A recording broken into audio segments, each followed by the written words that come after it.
Hi there. My name is Yville Beckford, and this is the latest episode of the One Problem podcast. There are tons of problems in the world. We're not going to focus on all of them. We don't want to get overwhelmed. We're going to deal with them one problem at a time. As been the case, most of the time, the people who come on this podcast, I have some prior relationship with them. And this week is no different. My very special guest, I've known her for about 2 months or so, and I met her on LinkedIn. And we support one another. Her name is Dena Lefkowitz. She is an executive and business coach for lawyers, and she recently published a book, Winning in Your Court. Isn't that a fantastic title? Over to you, Dena. Thank you, Yville. I love the one problem idea that you have for your podcast, because as a coach, I help people with their careers. And very often they come to me and they have a laundry list of 15 things that they want to accomplish immediately. And what do? I say, let's pick the most important one and start there, because you're already trying to do 15 things at once. And how's that working for you so far? So that's why I wanted to come on your program, because I love the idea of solving one problem at a time.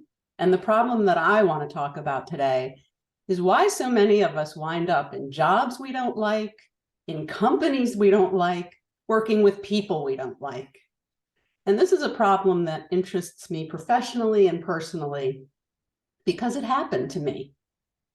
And I'm a pretty smart cookie. I went to college, I put myself through college, and then I went to law school. And then I was in my 30s working in a litigation firm, and I was miserable. I hated the work. I cried on Sunday nights knowing that I had to go in and do it all again the next day. So how does that happen? How does that happen to a reasonably intelligent person who has all that education and access to so much information? Well, what I think the root cause, and I'm sure there are people in your audience who are in this exact situation right now, just like I was. The root cause of being in a job that you don't like is usually an astounding lack of data. Different kinds of data, starting with yourself. So starting with me, who was I? What was important to me? What did I like spending my time doing? What was I good at? What were my natural strengths and abilities? What did I care about? Did I care about money, recognition, security? I had no idea what I cared about or what was important to me. I just threw a dart at a high-paying profession, and it was one that I had heard of, lawyer. I also had an astounding lack of data about the work. People encouraged me to go to law school, Yville, because I'm smart and articulate. But lawyers don't walk around being articulate all day. They sit at their desks writing briefs and dealing with problems all day. So I had no idea what the day-to-day job of a litigation attorney would be before I signed myself up to be one. And then I also had an appalling lack of data about the setting in which I would be performing that work, which in this case was the private practice of law, a private law firm. Now, graduating from law school, I could have gone into government work. I could have taken a job in a company, being in-house counsel. I could have taken a job where a law degree was preferred but not essential. But no, I went into the private practice of law, where billable hours and making money were the most important things. And I didn't really know what that would be like until I signed up for it and started working.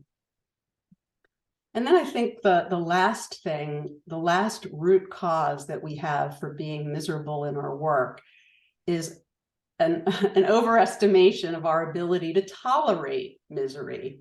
We see a giant paycheck and we think, okay, I can put up with anything to make that kind of money. With that kind of money, I'll be able to send my kids to private school, have a great vacation, live in a beautiful house.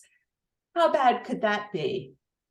And I always think of an executive that I worked with at a very big corporation who had about 5 years left before he would get this incredible golden parachute where he'd never have to worry about anything again in his life, pretty much, if you can imagine. And his wife really wanted him to hang in there for this. And he said he was going to do it. And then I ran into him about 2 years later, and he had quit that job. Why? Because he just couldn't tolerate it for 5 years. It was too much, and he underestimated his ability to tolerate it. So what are the solutions if you're in a job that you don't like right now? First of all, don't put a time frame on figuring out what the next thing is going to be. That's how we end up in this problem sometimes, because we tell 18 and 20-year-olds that they're supposed to pick what they want to be for the rest of their lives. And so they go into pre-law, pre-med, and they follow a trajectory that might not be right for them because they don't even know themselves yet.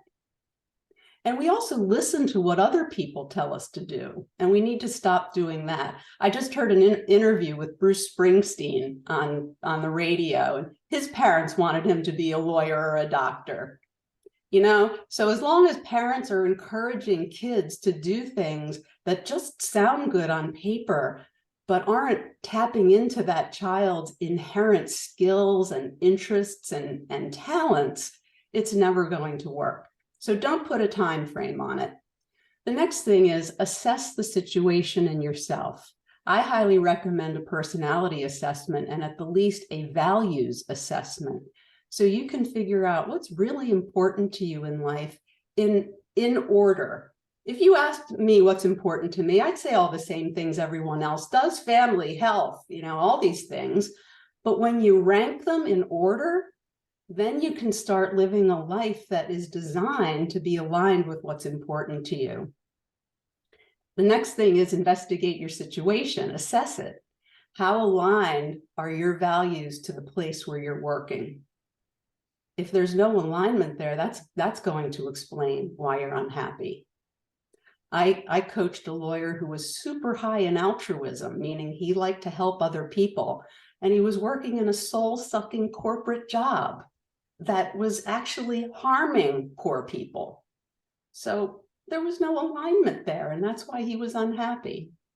And then my last tip would be, before you jump into the next thing, investigate. Investigate before you commit, because otherwise you'll wind up in another job you don't like. Over to you, Avo. Thank you so much. You have given this a lot of food for thought. And it makes so much sense. The values piece, the assessment, all that, knowing yourself, you're spot on. So thank you so much, Dena. Thank you.